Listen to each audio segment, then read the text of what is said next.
I just need to ask, are you as excited as I am? He's here. Anyway, please join me in welcoming none other than our NAACP Chairman, Rosalind McAllister Brock, yes, once again, as well as our President and CEO, Cornell Williams Brooks, who will be bringing out our very, very special guest.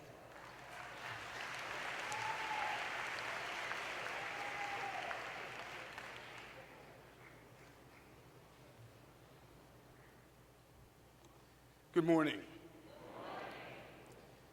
Ladies and gentlemen, it is my distinct honor to welcome an old friend, well-known, well-beloved by the NAACP.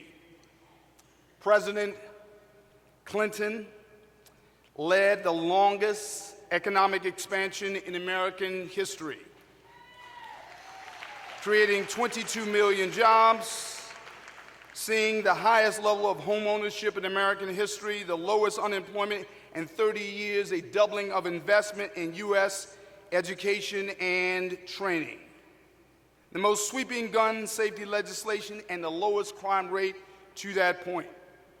His career represents an arc of public service, tall and wide. Only yesterday, we heard from the first African-American president, Barack Obama.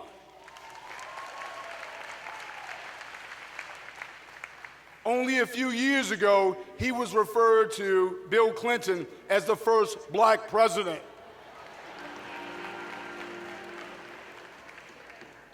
Let us stand and extend a loud, resounding, warm reception and welcome to the Honorable William Jefferson Clinton.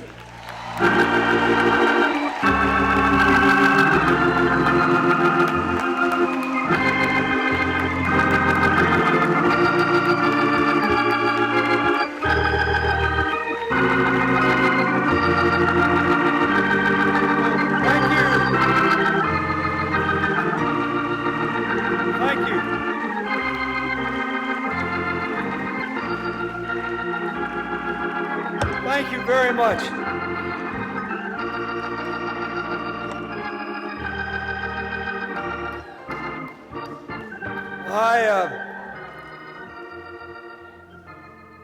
First, I'm sorry I'm a little late, but I had to drive. I couldn't fly. So I'm going to try to fly here. I'm glad I was late because I heard all the singing. I was brought on to organ music. I feel like I'm in a pulpit. I want to thank President Brooks,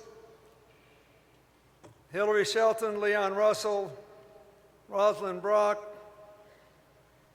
my beautiful longtime friend Hazel Dukes. I'm glad to see Rabbi David Saperstein here, our U.S. Ambassador for Religious Freedom, and I thank you for inviting me today. I came here first 23 years ago when I was a much younger man with very little gray hair,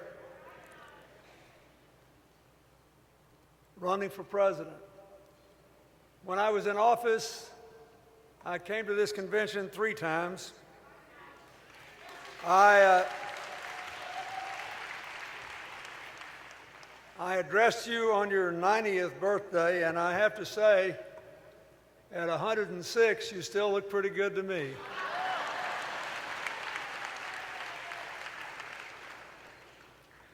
We are here to focus on the future, but we never forget to honor the past.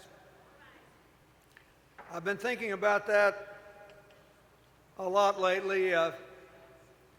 Just in the last couple of days, we lost a great friend of the civil rights movement, Judge Darmy Bailey in Memphis, who was a great friend of mine and almost single-handedly saw the National Civil Rights Museum there through to completion and the saving of the Lorraine Motel.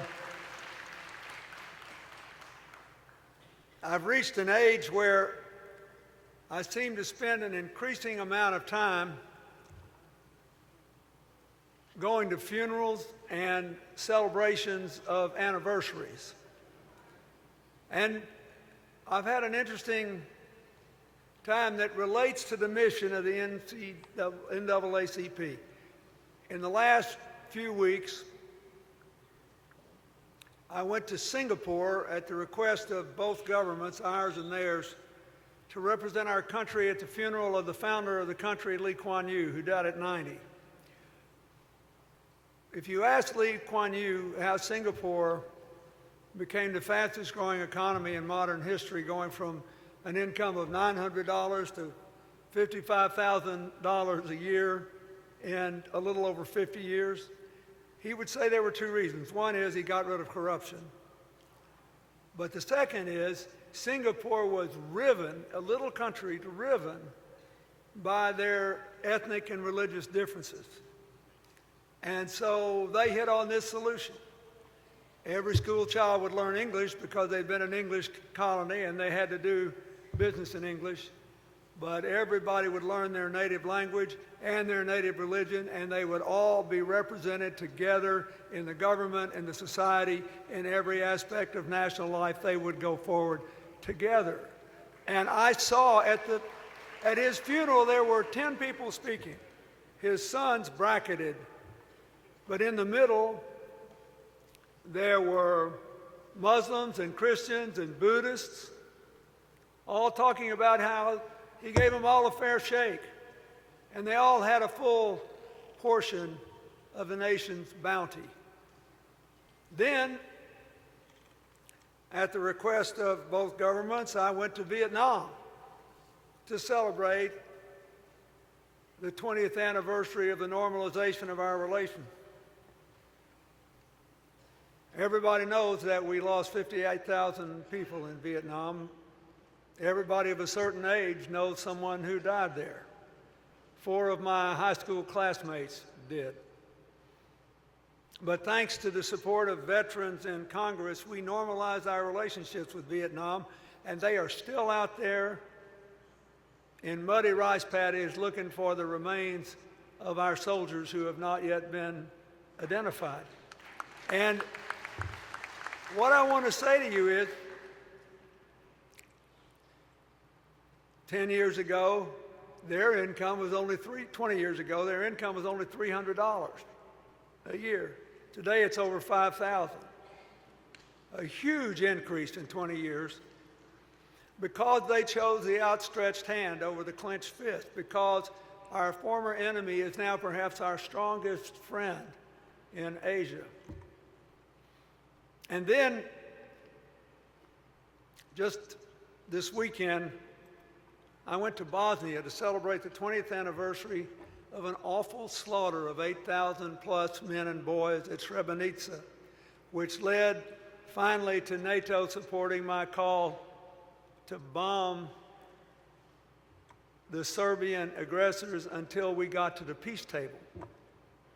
And we made peace 20 years ago in Bosnia. The peace holds. And I'll tell you a story that will be reminiscent of some of what we have to do. On this day,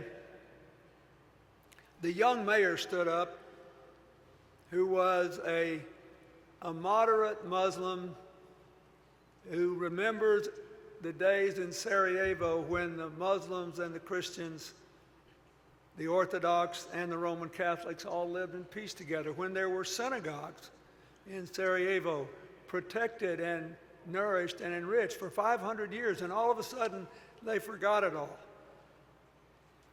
And this young man was 36 years old. He stood up and said, 20 years ago, I was an accidental survivor.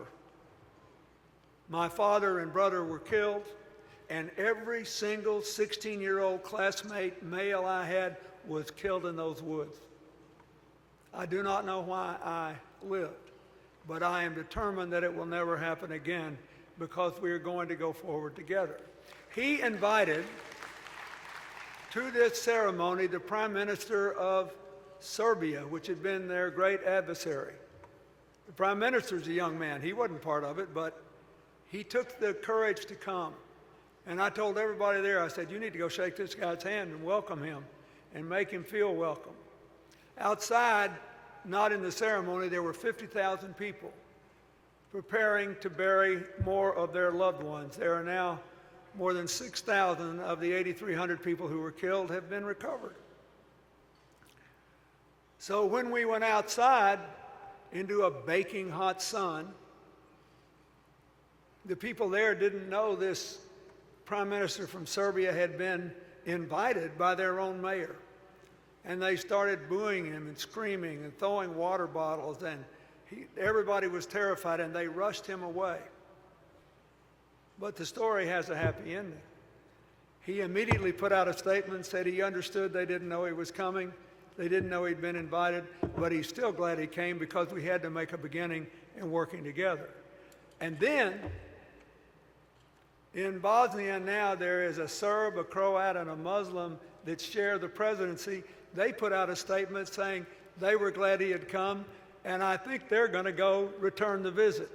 It is the beginning of everything. It is the same thing we all felt in Charleston.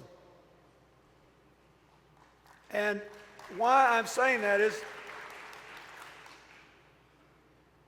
this is a meeting about the future. But every day to get up the future, you've got to bury your demons. Seems like you got to keep burying them every day of your life, doesn't it? And I am telling you what happened when the governor in South Carolina enabled you to end your 15-year-old ban on South Carolina by signing that bill.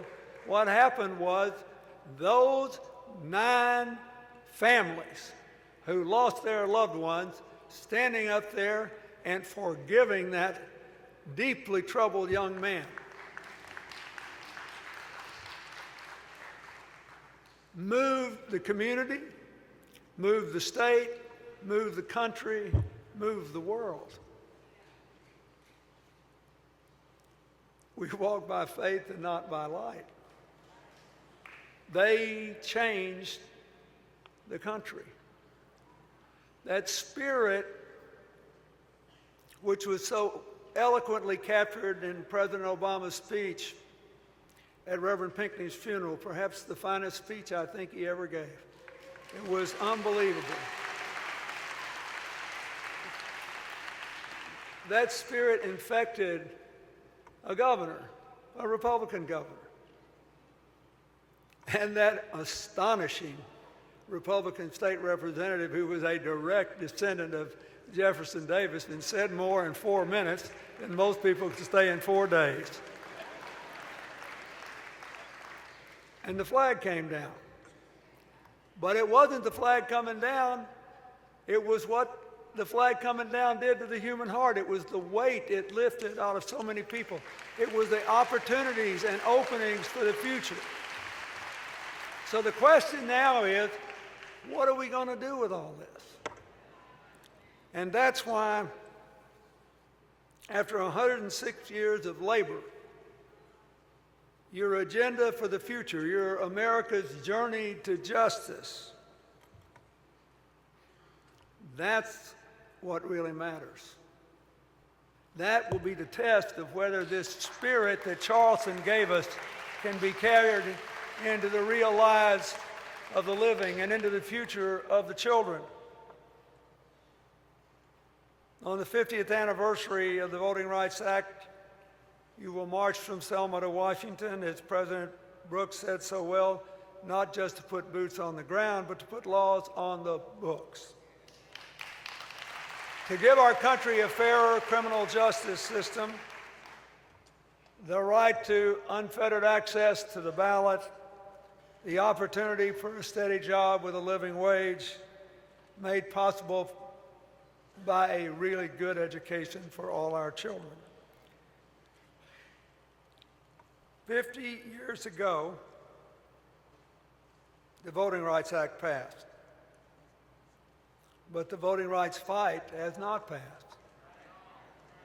Since 2011, nearly 24 states have passed laws making it harder to cast a vote, ranging from cutbacks on early voting in 8 states to a repeal of Election Day registration to rules requiring specific government-issued photo IDs and not allowing others.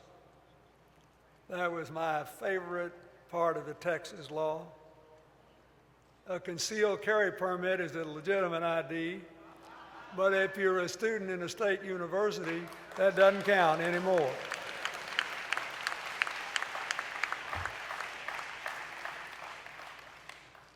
We all know that the voting patterns of students and concealed carry citizens had nothing to do with that change.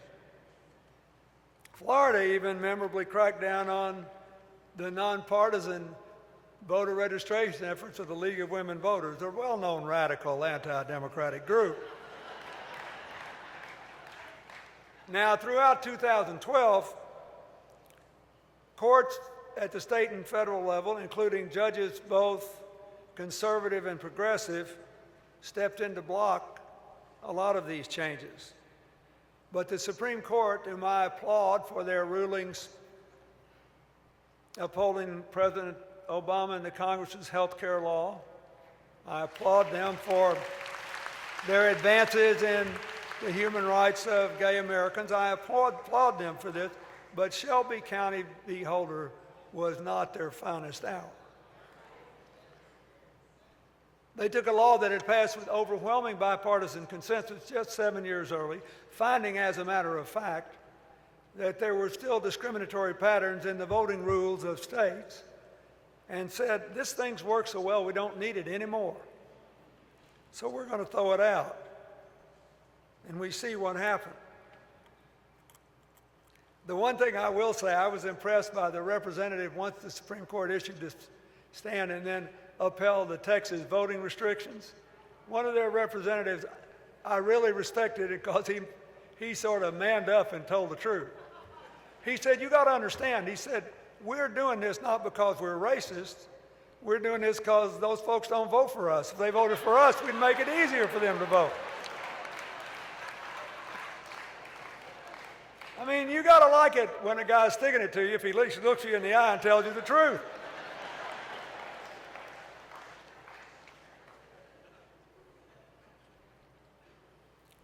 Justice Ginsburg said when the Supreme Court ruled that way in her dissent that eliminating those protections was like throwing away your umbrella in a rainstorm because you're not getting wet. Well, it's still raining. The trial that started in North Carolina Monday is a good example. In 2013, North Carolina passed a law that not only cut a week off early voting time and ended same-day registration and added a photo ID requirement, it also stopped a citizenship program that helped pre-register high school students who weren't 18 yet but would be old enough and eligible to vote by Election Day. Your North Carolina NAACP said this bill was a monster voting suppression bill. We all ought to be in favor of expanding the franchise. So we need to pass the legislation you advocate, not just to restore what was taken away, but to strengthen it. Now, I say that, but let's look at something else deep inside. How come all those laws passed? Because in state after state after state, we and our people who vote in every presidential election have actually stopped voting in the non-presidential election.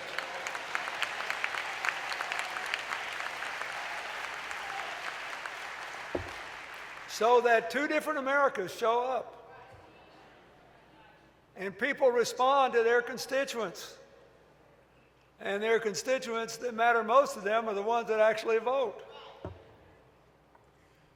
So if we can turn this around now, if there is enough spirit within the country carrying through from what happened in Charleston. And it's real, folks.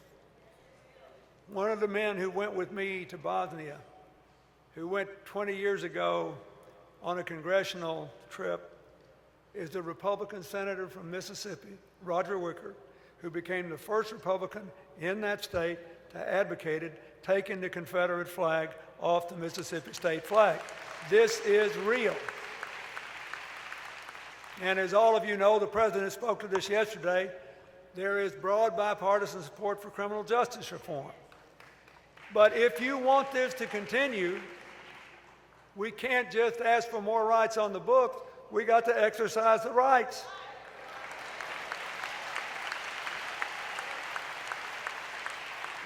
We have set up a situation now where the other people who disagree with us on the other side can say, oh, well, you know, those guys just want to expand the franchise, so there'll be more people voting for them at presidential elections. And we can say to them, you guys want to restrict the franchise because you want the electorate in presidential years to look just like it does in the non-presidential years. Now, there's some truth to both claims. But the truth is, if we all voted all the time, then both parties would be debating within a very different context about what is the more liberal or what is the more conservative way to do something. We wouldn't be shutting each other out altogether, and this country wouldn't be on the verge of paralysis. So, yes, let's get the laws changed, but let's change too. I think that your economic agenda in your March for Justice is important. When I served as president, the thing I was proudest of is not just the jobs that you were kind enough to mention, but we had 100 times as many people move from poverty into the middle class. 100 times as many as in the previous 12 years. Now, they worked their way there. They put the lie to the notion that poor folks don't want to work. Matter of fact, most poor folks in America are working. Many of them harder than those of us who aren't poor. So the economic agenda is important. But it's not only important to lift the top, it's important to lift the bottom, it's important to open avenues to the top. And I want to say that I think this is really healthy, this debate we're having today, because before the financial crash, once the new century started, 90% of the economic gains had gone to the top 10%, 45% to the top 1%. Since the financial crash, it's been about 90% of the gains going to the top 1%, because increasingly money, instead of being reinvested in the real economy to make money, is being traded in the ethereal economy of the top 1%, sometimes the top 1/10 of 1%. There's a big difference in trading and investing.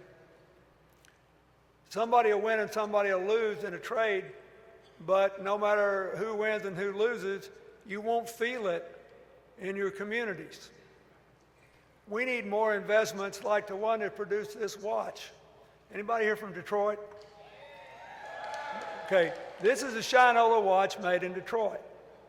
Now, I hope that that guy makes $100 million out of this investment. You know why? Because they got 2 production lines in an old empty General Motors building making these watches. I've been through them. One of the bosses, one of the managers of the construction line, is an African-American woman from Detroit who was a uniformed minimum wage security guard on that building. And the man who started the company started talking to her, and she said, "You seem like a smart lady. Would you like a chance to work on the plant?" She said, "Yes." So she goes there. He said within 6 weeks, it was obvious to everybody, she was the best watchmaker on the line. So he said, "You think you could oversee one of these production lines?" She said, "Sure." He said, "They're all asking me for help anyway."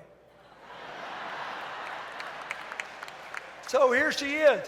How many people in America are like that lady, standing outside in the rain in her uniform, being a minimum wage security guard, with all the talent in the world, just waiting to see it unlocked? We Americans are pretty good. We're not too jealous of people that do well. We just want everyone to have a fair chance.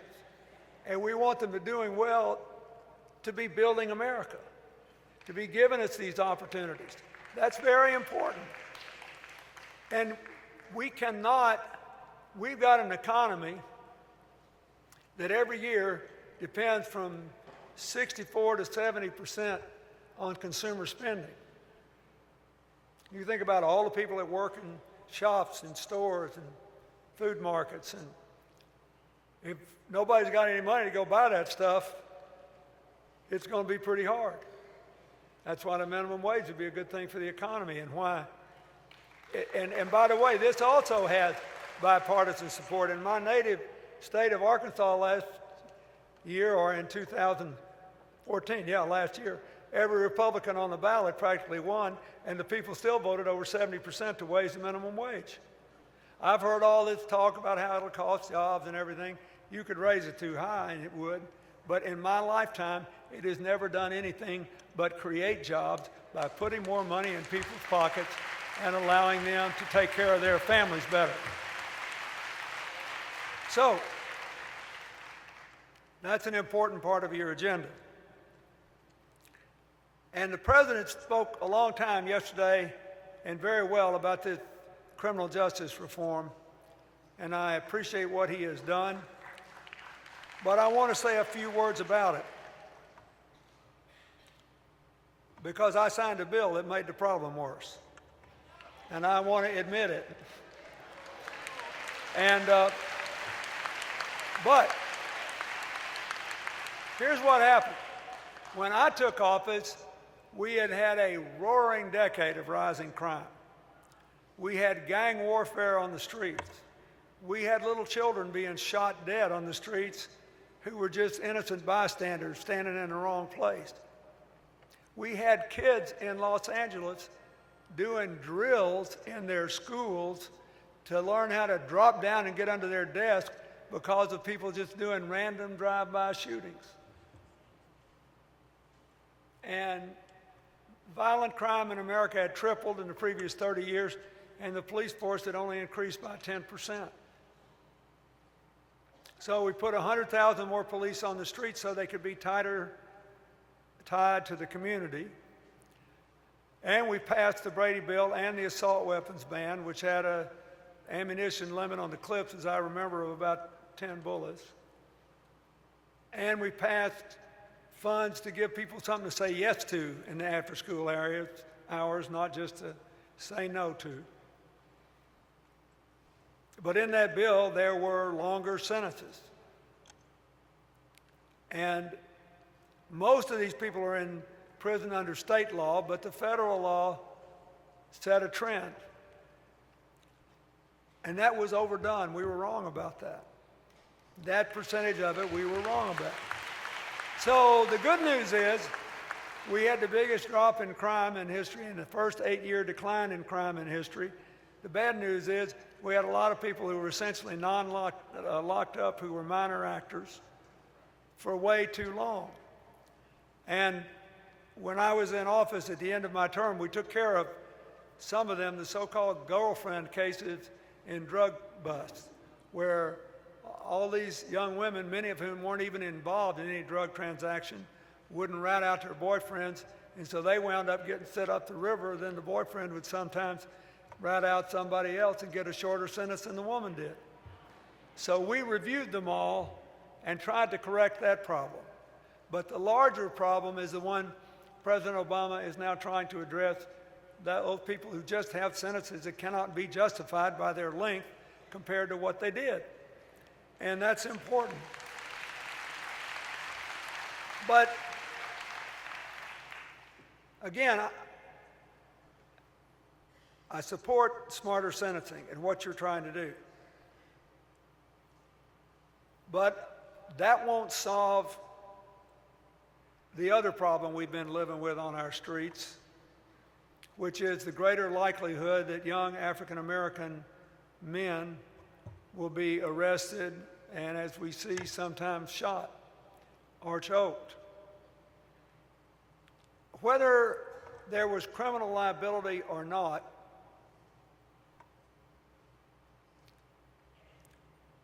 you shouldn't lose your life for selling 3 illegal cigarettes on the street. And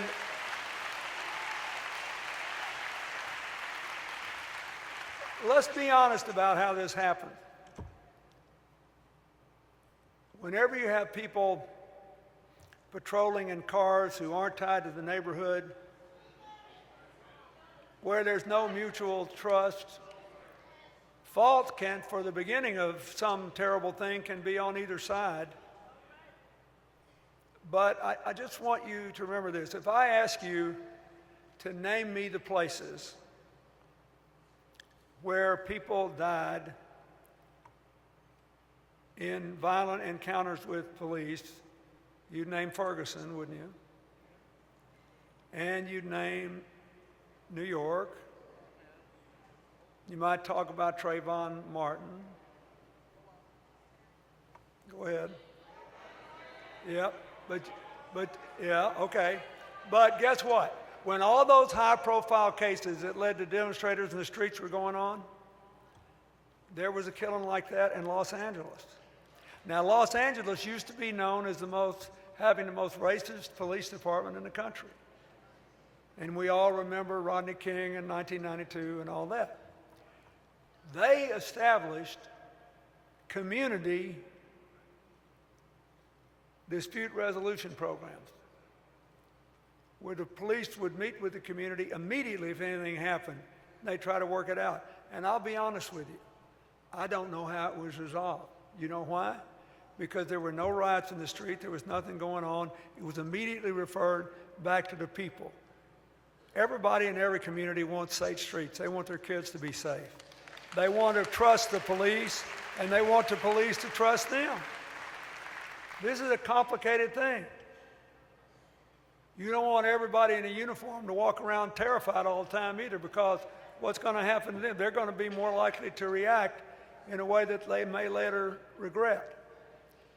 So we have to not only do this sentencing work, we have to rebuild this law enforcement community trust at the neighborhood level if possible. Because if you in the world we're living in, where there's hundreds of millions of guns in America, and all these troubles, where gang activity is rising, where there's been no economic opportunity, where you have this epidemic of heroin and kids dying from the use of opiate painkillers too, who still don't know you can't pop an OxyContin if you're drinking beer because it kills the part of your brain that tells you to breathe when you're asleep. And I spent a lot of time trying to do something about that, get this Noxalone, this miracle cure, out in all the communities and all the college dorms and all that. But yes, we want the laws to change. And yes, we want the police department to be as well trained as possible. But you do not live in a perfect world. Somebody sometimes is going to make a mistake.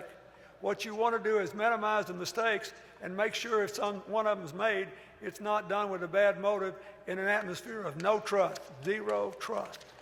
And so we've got to recreate some device in every community in the country where the people and the police are working together on a daily basis to minimize these things happening and to deal with them after they do. I think it's really interesting that I cannot tell you today what happened in Los Angeles because nobody took to the streets. And I think we've got to try to do this. So what's the point of all this? Yes, we need an economic program. Yes, we need a voting rights program. And yes, we need criminal justice reform and sentencing. And yes, we need to keep making our schools better. But in every case, there are some places doing better than others when these things happen. So we've got to do a better job those of us who want these things, to make sure if we fix the voting laws, we vote. To make sure if we fix the sentencing laws, that these young people have something to look forward to when they get out of jail.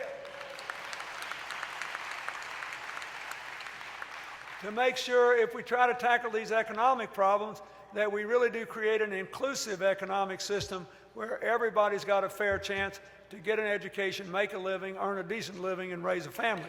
We've got to do this together. And there will be things for us to do as well. I think about this all the time. The thing the spirit of Charleston has at least made possible again in America is the restoration of trust. With it, you can do anything. Without it, you can barely do anything. I'll tell you a story. You think about all the turmoil in the Middle East today. And imagine if this story could happen in every community in America. Reverend Saperstein may be the only person in this crowd that knows this story. This is also the 20th anniversary of the assassination of my friend Yitzhak Rabin, the Prime Minister of Israel. He was killed 3 weeks after turning over to the Palestinians the biggest chunk of land that they had ever gotten. That and one that happened later in my term is all the land they have for their state on the West Bank. So to do this turnover, we came to Washington, they came to Washington, Mr. Arafat and Prime Minister Rabin, and they had to sign all these maps because the West Bank's a complicated place with Jewish and Christian holy burial sites and a casino that was going to be handed over to the Palestinians they had to figure out how to deal with. And Jericho, the world's oldest inhabited city based on the remains that we have. So we're signing these 9 maps in triplicate, 27 signatures. They'd sign and I was the witness. And we get in the middle of this, and on, I don't know, the 5th or 6th map, there's a bypass road where the map says it belongs to Israel. And Arafat's convinced it's his, and it connects Jericho to main roads throughout the West Bank, bypassing an important burial site.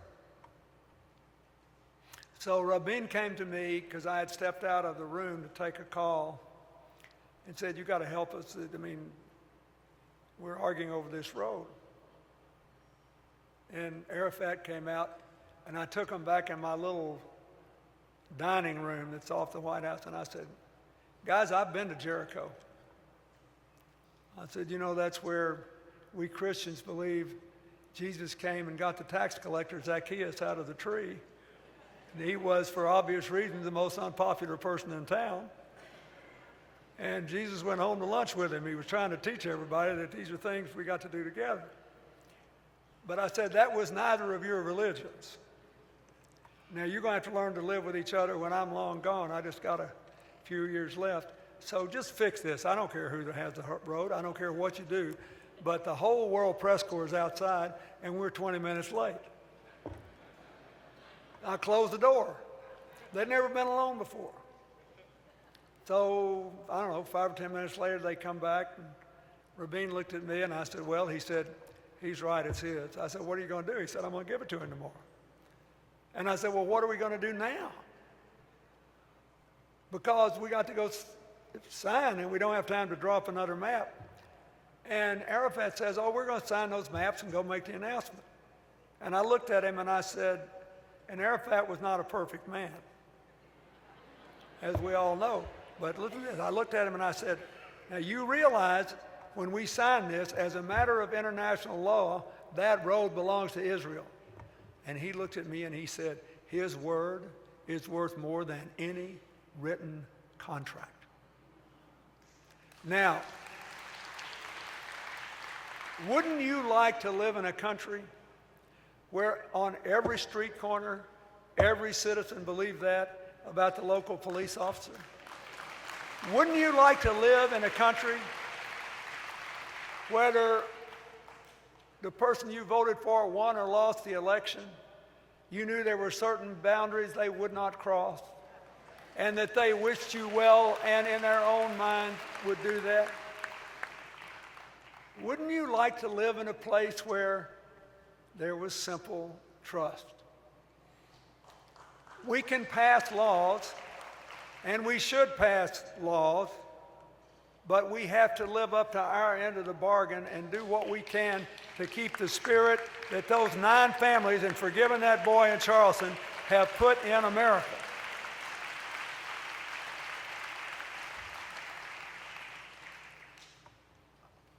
I was laughing coming in to myself. That's what you do when you get old, you know. Often laugh at yourself. Who knows if it makes any sense? The National Association for the Advancement of Colored People. Now that the human genome has been sequenced, we know we're all colored people.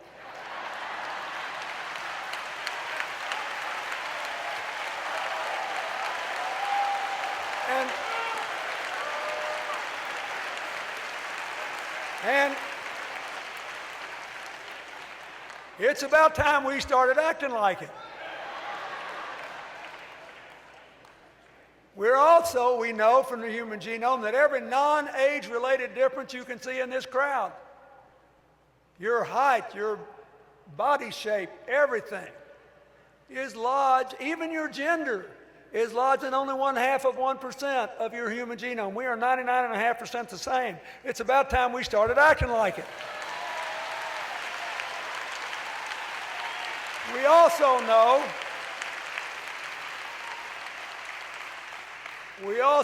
that we are colored inside as well as out. And the colors of our insides change from day to day, from moment to moment, depending on the workings of our mind and our heart. That's always going to be yours.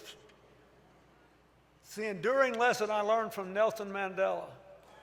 I said, how'd you give up all that hatred? He said, well, look what they took away from me. I was abused physically. I was abused emotionally. I didn't get to see my kids grow up. It ruined my marriage. I lost the best years of my life. He said, I realized they could take everything except my mind and my heart. And he said, I decided not to give them away. And he looked at me and he said, neither should you. That's the way we all are. Every day we wake up, don't we? It's like we got a scale inside. And there's brightness, light, and hope on one side, and anger and despair on the other. And the scale's weighted different depending on, don't you find that? Every day. We're all like that. Someday we're the color purple. Someday we're red, someday we're blue, someday we're yellow. There's all these things going on all the time. The advancement of colored people is the advancement of all of us. And the agenda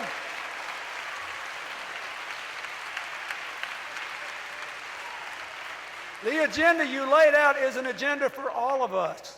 So I ask you, pursue it in Washington, pursue it in the state capitals, pursue it in your local chapters, and make sure that people know if they change the laws and make opportunities better, we will do our part. We will get our children, we will get our grandchildren, we will get our community leaders, we will do our part. And don't forget, the great gift those 9 families gave to the people of South Carolina, Republican, Democrat, white and black, liberal and conservative, is it made them for a brief moment one again. It made them human beings again. We have to try to keep some of that. You can do that. Your agenda can do that. The way you pursue your agenda can do that. What you do with your own members will do that. And since we're also interested in criminal justice reform, I leave you with this one final thought. A couple of years after the crime bill passed, in a big education bill that was impossible for me to veto, a provision was adopted eliminating the eligibility of prisoners for Pell Grants. And the number of college education programs in our prisons dropped from 111 to 11. I'm very proud that 4 of them were in New York that survived. But they dropped from 111 to 11. Now here's what you need to know. There is almost a 0 recidivism rate for people who get college degrees while they are in prison. Almost 0. So start there. Remember, all those young people in prison, they got scales inside too. You want them pointed toward the light. You want them pointed toward hope. You want them pointed toward the advancement of all us colored people. God bless you and thank you.